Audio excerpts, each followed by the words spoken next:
Mga kapuso, balikan po natin ang isinasagawang press conference ni DILG Secretary Mar Rojas tungkol pa rin sa paglalatag ng edad para sa 2013 elections. Pakinggan po natin. Certification from the treasurers and yung DILG mismo sa bawat bayan ang magsisiguro na nasa tama itong mga impormasyon na ito. Sir, persistent po yung report na kaya madaming na goyo dahil yung kanilang mga local officials mismo ang may mga direct involvement. Hindi ibig sabihin ngayon yung panangalian. Ikaw kasi Raymond, sinabi mo panangalian kaya...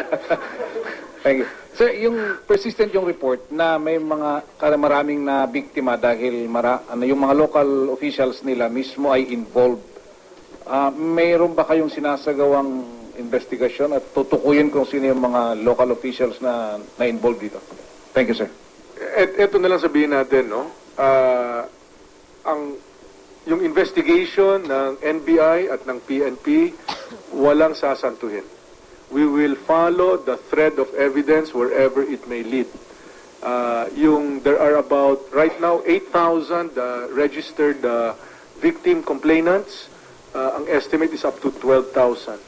Lahat ng kanilang mga sinumpaang salaysay, yung kanilang mga affidavit, no? Titingnan natin, magtatanong doon, sino ba nagsabi sa inyo na mag-invest dito?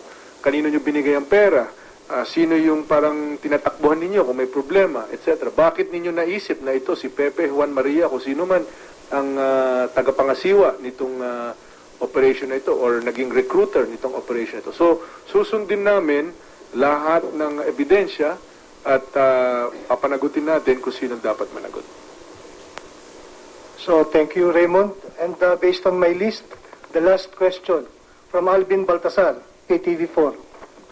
Secretary, magandang tanghali po. Secretary, nabanggit ko kanina doon sa police personnel magkakaroon din po ng reshuffle before the election. Sir, how about doon sa BJMP? Hindi po ba magkakaroon ng reshuffle din amid reports na meron nga mga bilanggo na pinalalabas to commit crimes during election? Well, itong reports na ito ay maaari after the fact, no? Kaya titingnan natin, magkakaroon nga tayo ng audit nitong mga preso na ito. Yan po mga kapuso ang pahayag ni Secretary Mar Rojas tungkol po sa malakihang investment scam sa Pagadian sa Zamboanga del Sur at tiniyak po niya na papanagutin lahat ng dapat managot at patuloy ang kanilang pagkalap ng ebidensya.